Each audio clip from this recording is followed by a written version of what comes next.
Kejadianku ini terjadi sekitar tahun 2012 ketika aku bekerja di salah satu perusahaan logistik atau pergudangan di Jakarta Timur. Setelah lulus SMK tahun itu, aku memutuskan untuk langsung bekerja.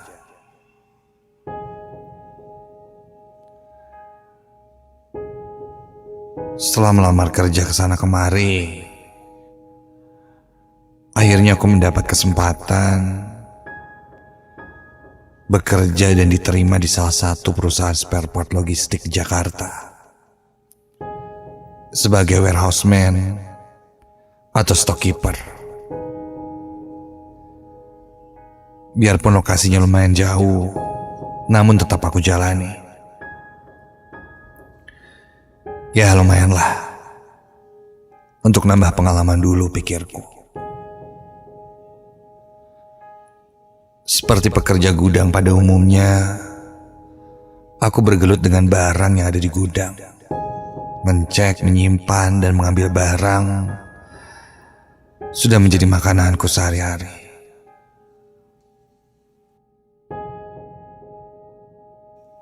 Setelah beberapa hari aku bekerja di sana,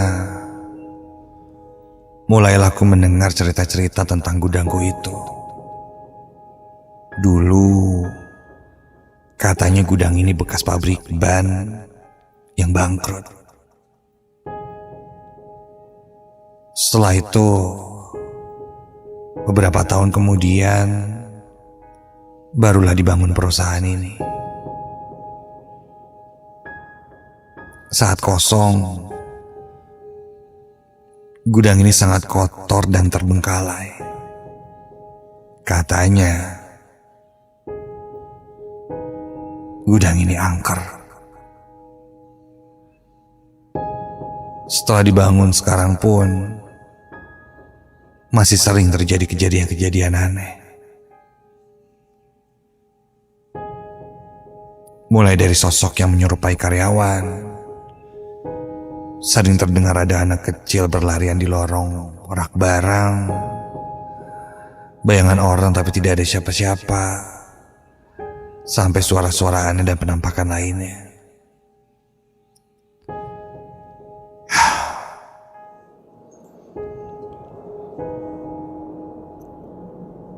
Ya wajarlah, karena kosong cukup lama, jadi banyak penunggu gaibnya pikirku. Aku tidak terlalu ambil pusing dan menganggapnya biasa saja.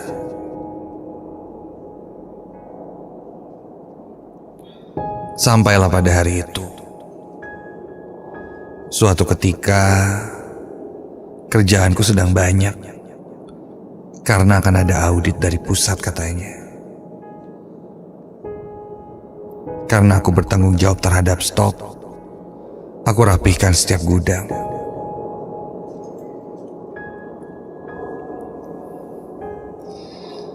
Membuatku harus lembur karena target dalam 3 hari gudang sudah harus rapi. Ada 3 gudang di sana.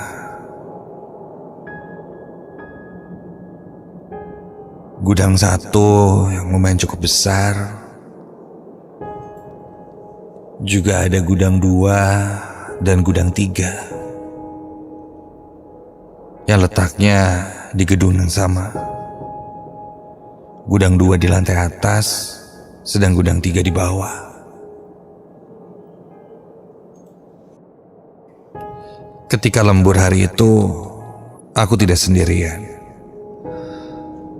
Aku bersama temanku yang lain, namanya Aep dan Ari. Lumayanlah, ada bantuan tenaga. Dan mereka orangnya cukup ramai, sering bercanda, membuat suasana tidak sepi, dan kerjaan pun tidak terlalu terasa. Apalagi si Aep yang orangnya selengean, konyol, dan mulutnya suka asal jeplak membuat kita tertawa. dengan tingkah kocaknya.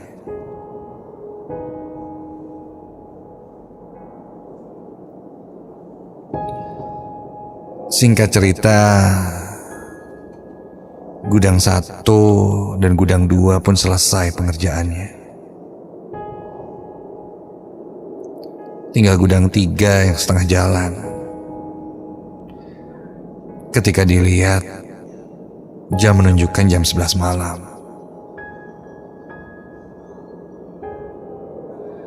Karena kita perlu mengisi tenaga, ditambah mata juga sudah mulai mengantuk ketika itu, kami memutuskan untuk istirahat sejenak untuk membeli makan atau sekedar minum kopi. Aep dan Ari ketika itu akan pergi ke warung nasi pecel, sekalian juga membeli kopi. Aku memilih untuk nitip saja, karena kakiku sudah cukup pegal. Aku merebahkan diriku di musola sambil menunggu mereka membeli makanan.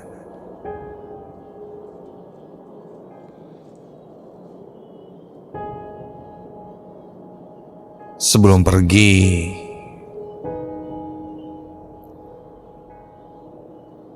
Aep menakut-nakutiku. Katanya hati-hati jika sendirian.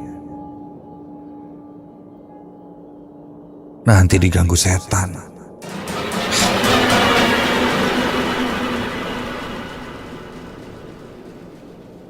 Aku menanggapinya dengan tertawa.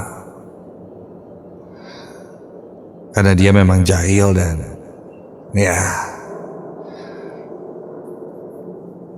suka bercanda.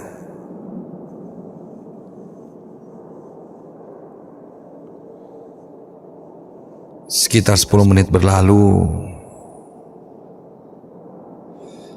aku yang sedang tiduran saat itu sedikit bangkit dari tidurku karena mendengar ada suara langkah kaki yang menggema di lorong luar itu dan terdengar mendekatiku. Itu pasti Aep sama Ari. Kok udah balik lagi? Tutup kali ya pecelnya. Begitu pikirku. Namun ku tunggu, mereka tak kunjung muncul. Penasaran aku bangun dan lihat ke sekeliling. Tidak ada siapa-siapa.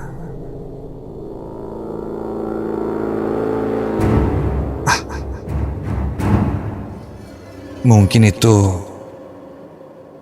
security, iya, yang biasanya patroli dan sudah naik ke gudang 2. Aku coba berpikir positif saja.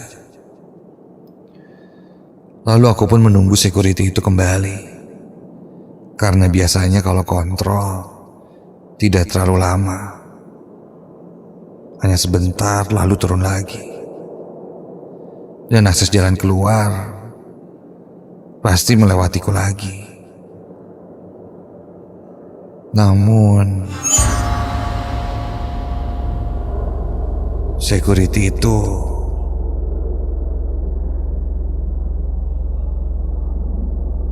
tidak kembali lagi. Aneh. Kalau bukan security, apa si Aep sama si Ari ya yang mau nakutin gue, ngerjain gue? Makin penasaran, aku langsung naik ke atas dan mengecek langsung siapa yang lewat dan naik ke gudang 2.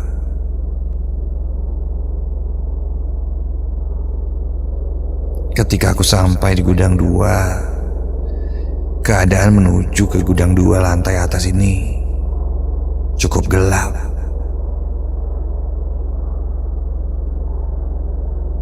Namun cahaya dari bawah membuat beberapa bagian di gudang 2 ini terlihat cukup jelas. Dan benar saja, kulihat ada bayangan orang di dalam gudang itu. Terlihat berjalan melewati pintu gudang. Karena di pintu gudang itu ada bagian kacanya, jadi bisa kelihatan dari luar kalau ada orang di dalam gedung itu lewat. Benar kan? Ini ngapain ya mereka? Kayaknya mereka benar-benar mau ngerjain gue deh. Awas aja gue kerjain balik.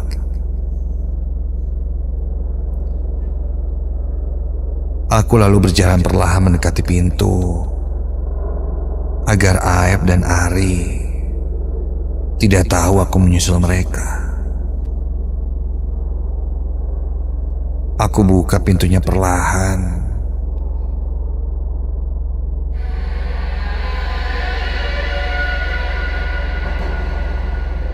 Dan masuk ke gudang itu.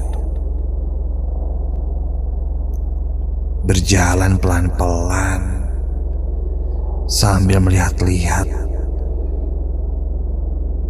ke lorong rak yang ada di dalam gudang itu. Aku jalan dari arah samping melewati rak 1, 2, dan seterusnya. Sampailah ke rak terakhir yang paling ujung. Dan kok nggak ada? Loh, tidak ada siapa-siapa di dalam gudang itu. Tapi aku yakin tadi melihat ada orang di dalam gudang ini. Di sana aku terdiam sejenak keheranan. Bulu kuduku mulai berdiri.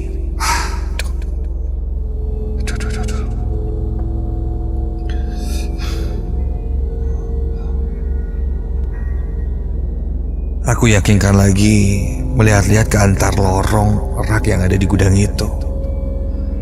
Jelas tidak ada siapa-siapa di dalam gudang itu.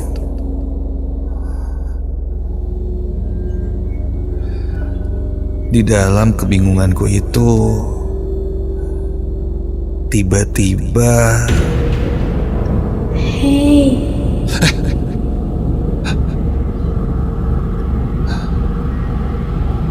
samar terdengar dari kejauhan. Ada suara lembut seorang perempuan memanggilku. Ada yang manggil apa salah denger ya gue? Aku memasang telingaku untuk meyakinkan apa yang kudengar dan kontan bulu kuduku berdiri dari ujung kaki sampai rambut. Merinding. Aduh, gak beres nih. Buru-buru aku langsung berjalan cepat keluar dari gudang itu menuju pintu. Kulihat pintu gudang itu sudah tertutup. Aku semakin mempercepat langkahku. Dan ketika sampai di depan pintu dan menarik gagang pintu itu, Kamu siapa? ya Tuhan, entah muncul dari mana, tiba-tiba saja berdiri sosok perempuan di samping pintu itu. Perempuan itu berdiri membelakangiku dengan rambut hitam yang panjang terurai sampai ke pinggang dan memakai baju putih. Kakiku seakan terkunci, tidak bisa bergerak. Sosok itu mulai bergerak, badannya gemetar dan terdengar tawanya yang menyeramkan.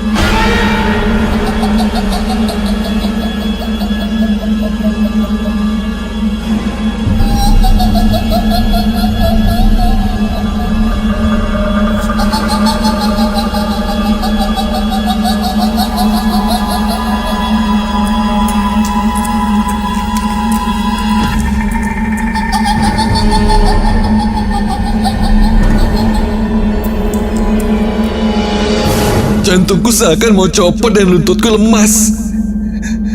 Dan tiba-tiba, astaga, sosok perempuan itu membalikkan badannya.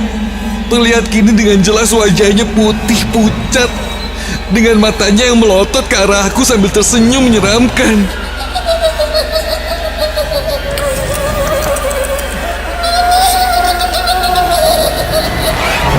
Dan setelah itu sosok perempuan itu melayang menjauhi pintu dan menuju lorong rak gudang itu. Dan menghilang di kegelapan. Aku yang lemah saat itu langsung membuka pintu gudang dan keluar dari gudang itu. Ingin aku berlari tapi entah kenapa aku sangat lemah sekali. Aku lalu berteriak memanggil teman-temanku berharap mereka mendengar. Dan langsung datang menjemputku. Aep! Ari! Aep! Ari! Dan untunglah mereka ternyata mendengarku dan langsung menghampiriku. Mereka membawa pohonku turun dan langsung bertanya padaku kenapa. Aku lalu bercerita kejadian yang kualami tadi. Setelah itu kami pun memutuskan untuk pulang dan melanjutkan pekerjaan esok harinya.